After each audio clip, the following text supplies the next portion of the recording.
ஆனால் ஒன்றுடா, ஊரில் இருக்க ஒட்டுமொத்த பைத்தியத்தையும் ஒரே இடத்துல வந்து உட்காந்துருக்காங்க. இதில் 2 பைத்தியம் வெளியே போயிடுச்சு அப்படிங்கிறது நம்ம பார்த்துட்டு இருக்கோம், நந்தினியும் பிரவீன் காந்தியும். அடுத்த பைத்தியம் யார் வெளியே போகிறா அப்படிங்கிறது தான். ஸோ எனக்கு பொறுத்த வரைக்கும் இந்த வார பைத்தியம் அப்படின்ற மாதிரி நம்ம டைட்டில் போடலாம்னு நினைக்கிறேன். ஏன்னா ஒட்டுமொத்த உள்ளே இருக்கிறவங்க எல்லாருமே பைத்தியமாக இருக்காங்க அப்படின்னா என்ன பண்ண முடியும்? இது உங்கள் பிக் பாஸ் சீசன் 9 தமிழுக்கான லைவ் ஸ்ட்ரீமில் நடந்த விஷயங்கள் ப்ளஸ் பார்வதி மேலே ஏன்டா அவ்வளோ வன்மை எல்லாத்துக்கும் அப்படின்ற மாதிரியும் நம்ம டிஸ்கஸ் பண்ண போகிறோம். ஸோ வீடியோக்குள்ளே போகிறதுக்கு முன்னாடி நம்ம சேனலுக்கு நீங்கள் புதுசாக இருந்தீங்க அப்படின்னா கண்டிப்பாக சப்ஸ்கிரைப் பண்ணிக்கோங்க. வீடியோ மறக்காமல் ஒரு லைக் பண்ணிக்கோங்க. லைக்கும் சப்ஸ்கிரைபும் முக்கியம். சரி, வீடியோக்குள்ளே போகலாமா? எனக்கு தெரிஞ்சு இந்த பிக் பாஸ் சீசன் 9 தமிழ் ஹவுஸில் கேட்கவே மாட்டேங்குது. ஒரு காமெடி பண்ணால் கூடன்றான், ஒரு கத்துனா கூடன்றான், ஊன்றாங்க. ஸோ நமக்கு வந்து அதை கேட்கும்போது காதில் அப்படியே கீயத்தை கரைச்சி காய்ச்சி ஊற்றுன மாதிரி வந்து பார்த்தீங்கன்னா ஒரு ஃபீல் நடக்குது. அதனால் நம்ம எதாவது ஏற்கனவே சொல்லிகிட்டு இருக்கோம், இதெல்லாம் பண்ண வேணாண்டா, நார்மலாக பேசுங்களா. டிஸ்னி ஹாட் ஸ்டாருக்கும் நம்ம அதாவது ஜியோ ஹாட் ஸ்டாருக்கும் நம்ம அந்த விஜய் டெலிவிஷனுக்கு ஒரே ஒரு ரெக்வஸ்ட் தான், கண்டஸ்டன்ஸுக்கு கொஞ்சம் பிக் பாஸ் வாய்ஸ் சொல்லுங்கள். நீங்கள் ரொம்ப கத்தி பேசுகிறீங்க, வெளியே இருக்க மக்கள் காலிலேருந்து ரத்தம் வருது, அதனால் கொஞ்சம் பார்த்து பேசுங்க அப்படின்ற மாதிரி சொல்லுங்கடா. முடியலடா மூதேவிகளா அப்படின்ற மாதிரி தான் இருக்குது. இது ஒரு பக்கம். அடுத்து லைவ் ஸ்ட்ரீமில் வந்து பார்த்தீங்கன்னா இந்த எஃப்ஜே அப்படின்ற எச்சக்கலை, அதாவது எச்சக்கலை பையன் என்ன பண்ணுறான் அப்படின்னா, நேற்று வந்து இந்த திவாகரை வெட்டிடுவேன் போன வாரம் சொன்னான். அடுத்து வந்து சொருவிரான்றதுக்கு நிக்சனுக்கு கமல் சார் வந்து இங்கே சொருவிரியான்னு இருந்தார். விஜய் சேதுபதி அதெல்லாம் மானம் கட்ட மாதிரி எதுவுமே கேட்கல. சரி, அவன் இந்த வாரம் வந்து பார்த்தீங்கன்னா ஸ்ட்ரிப் நியூட் அப்படின்றான். அதாவது ஸ்ட்ரிப் கேர்ள் அப்படின்னு பார்த்தீங்கன்னா ஒரு விஷயம் இருக்குது. ஆக்சுவலாக இந்த டான்ஸ் ஆடும்போது பாரெல்லாம் வந்து பார்த்தீங்கன்னா ஒரு கம்பம் இருக்கும், அதில் வந்து அப்படியே அது நிறைய பேர் கேட்டிருந்தீங்க, என்னடா ஸ்ட்ரிப்புன்னு. அது ஒன்றும் கிடையாதுங்க. அந்த கம்பம் ஒன்று இருக்கும், அதில் வந்து சரக்கு வச்சுட்டு இருப்பானுங்க எல்லாருமே. அப்போ என்ன பண்ணுவாங்க, எல்லாருக்கு முன்னாடி நின்று இப்படி ஆடிட்டு ஒவ்வொரு ட்ரெஸ்ஸாக கழட்டுவாங்க. அப்போ இவங்க காசை போடுவாங்க, அவ்வளோதான். ஸோ அது வந்து ஒரு வியாபாரம் தான். கடைசி ட்ரெஸ்ஸை கழட்ட போது மட்டும் வந்து பார்த்தீங்கன்னா ஆஃப் பண்ணிட்டு அப்படி கூட்டு போயிடுவாங்க பிள்ளைங்களை. இவங்க காசை போட்டு நல்லா இருக்குன்னா காசை போடுவாங்க. அந்த மாதிரி ஒரு திருட்டுத்தனமான ஒரு தொழில், அது கேடுகட்ட தொழில். அதை வந்து பண்ணுறா வையானா பார்க்கறதுக்கு இருக்கான்னு சொல்லி இந்த எடுபட்ட கோமாளி, இந்த எச்சக்கலை, இதை வளர்ப்பு சரியுதாக இந்த கீரிப்பிள்ளை மண்டையன் இவ்வளோ பண்ணியிருக்கான். இதை சொல்லிட்டு சாதாரணமாக இருக்கணும், அதை மீன் பண்ணல அப்படின்றான். டே, அந்த பொண்ணு வந்து சொல்லிடுச்சு, இங்கே பாருப்பா, எங்கள் வீட்டில் இதை பார்த்தாங்கன்னா என்ன நினைப்பாங்க, உனக்கு அறிவு இருக்காடா முட்டா பயலே கூமுட்டையே அப்படின்ற மாதிரி எல்லாத்தையும் பேசிட்டு அது சொல்லுது இன்னொரு தடவை, நான் வந்து இந்த வீட்டிலேருந்து இவ்வளோ தூரம் வந்ததுக்கே பெரிய விஷயம்டா, 1 வருஷமாக தான் நான் ஸ்லீவ்லெஸ்ஸே போடுறேன், இப்போ இந்த மாதிரிலாம் நீ பண்ணிட்டேன்னா நான் நிஜமாவே தப்பு பண்ணிட்டேன்னா அப்படின்னு சொல்லி அந்த பிள்ளை அழுக ஆரம்பித்தானா. அந்த பிள்ளை அழுகும்போது நீங்கள் நினைக்கிறீங்களா அப்படின்னு சொல்லி பேசணும்ல, கொஞ்சம் குழந்தைத்தனமாக, அதெல்லாம் வந்து இல்லவே இல்லை. அப்போ இது நடிப்பா அது நடிப்பா அப்படின்ற மாதிரி நமக்கு கேட்க தோணுது. இப்போ உங்களுக்கு ஒரு மாதிரி இருக்குல்ல அப்படின்றதுலாம் இப்போ வரல, அப்படின்ட்டு இருக்கா. அப்போ எது இது க்யூட்டாக பண்ணுறியா இல்லை இது ரியாக்ஷனா அப்படிங்கிற ஒரு பக்கம் இருந்தாலும் வியானா பண்ணது கரெக்டு தான். கேள்வி கேட்டேன். எஃப்ஜே வந்து கொஞ்சம் கூட ஒரு ஈவிறக்கம் இல்லை, ஒரு துளி கூட வருத்தம் இல்லை,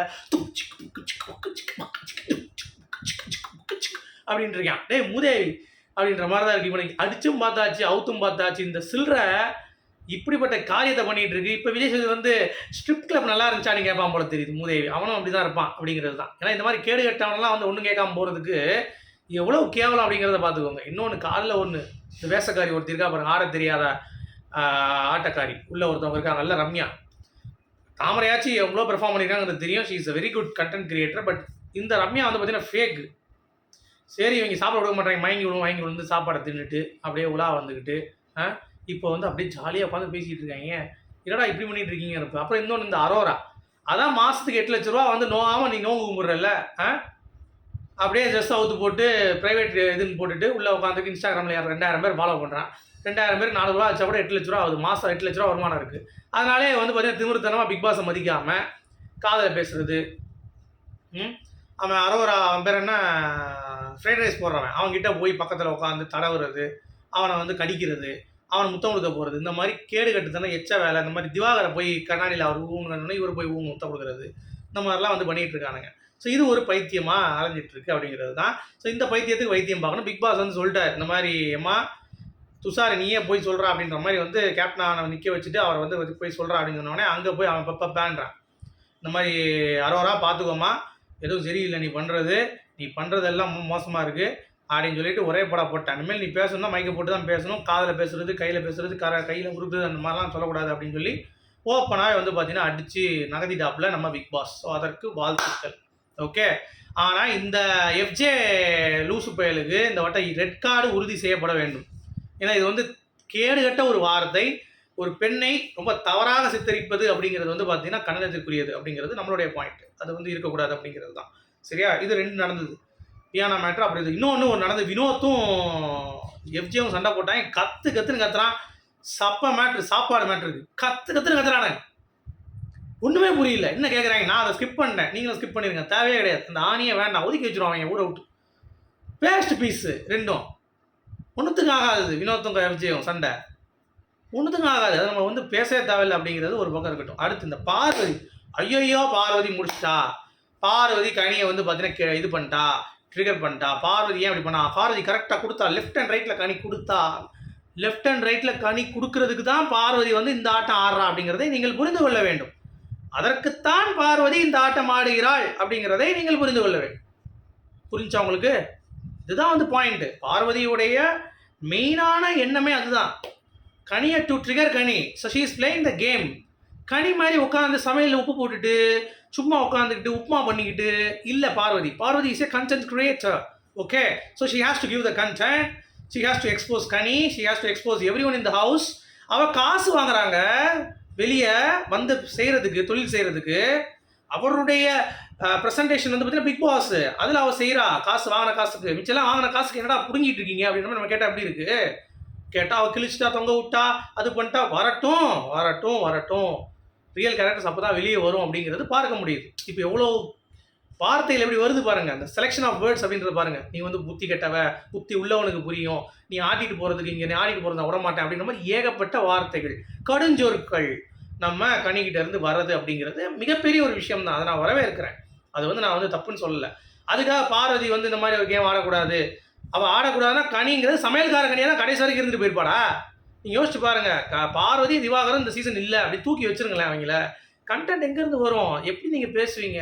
இப்போ கனிக்கு ஃபயர் விடுற குரூப்புக்கெல்லாம் நான் என்ன கேட்குறேன்னா, பார்வதியெல்லாம் கனி இல்லையேங்க அப்படின்றதை நீங்கள் புரிந்து கொள்ள வேண்டும். அதை நீங்களும் புரிந்து கொள்வீர்கள் அப்படிங்கிறத நான் வந்து உணர்கிறேன். ஓகே. ஸோ இதுதான் நடந்துச்சு. 10 மணி தப்பு என்ன கரெக்ட் என்ன அப்படிங்கிறத நம்ம இப்போதைக்கு எதுவுமே சொல்ல முடியாது. சரியா? அது வந்து நம்ம எபிசோட் பார்த்துட்டு தான் என்ன சுச்சுவேஷன். ஏன்னா கிச்சனில் உட்காந்து பெரிய குத்தம் கிடையாது, தெய்வ குத்தம் கிடையாது. கிச்சனில் உட்காந்து மேபி அவங்க ஏதாவது ட்ரிகர் பண்ணியிருக்காங்களா, இல்லை ஏதாவது பேசியிருக்காங்களா, இல்லை ஏதாவது பேசிடுவான்னு சொல்லி பயந்து முதல்ல ப்ரிகாஷனாக அனுப்பியிருக்காங்களா அப்படிங்கிறதுலாம் நம்ம பொறுத்து இருந்தால் பார்க்கணும். ஸோ அதனால் வெயிட் பண்ணுவோம், மஜா பண்ணுவோம். ஓகே. இந்த சீசனை வந்து பார்த்தீங்கன்னா பைத்தியத்தோட பைத்தியமாக பார்த்துட்டு வைத்தியருக்கு போகாமல் இருக்கணும் எல்லாருமே. அதனால் ஓவராக இந்த பைத்தியத்துக்கு கூட நீங்கள் கனெக்ட் ஆகிடாதீங்க. அதுதான் ஒரே ஒரு ரெக்வஸ்ட் உங்கள் எல்லாத்துக்குமே. Don't ever connect with these பைத்தியம்ஸ் பிகாஸ் யூ வில் பிகம் பைத்தியம் ஒன் டே அப்படிங்கிறத சொல்லிட்டு இந்த வீடியோ நான் முடிக்கிறேன். உங்களுடைய கருத்துக்கள் வரவேற்கப்படுகிறது. அது மட்டும் இல்லை, நாமினேஷன் அடுத்து நான் எதிர்பார்க்குறேன் யார் யார் வராங்க அப்படின்னு சொல்லிட்டு. அதை பற்றின வீடியோ வேணால் நெக்ஸ்ட் நான் வந்து போடுறேன். கிடச்சிச்சுன்னா லிஸ்ட்டு. ஸோ இது வரைக்கும் வரல, ரூமர் தான் அப்போ தான் நான் பேசின வீடியோ. ஸோ வெயிட் பண்ணி பார்க்கலாம். ஓகே. ஸோ பாய் காய்ஸ், மீண்டும் சந்திப்போம்.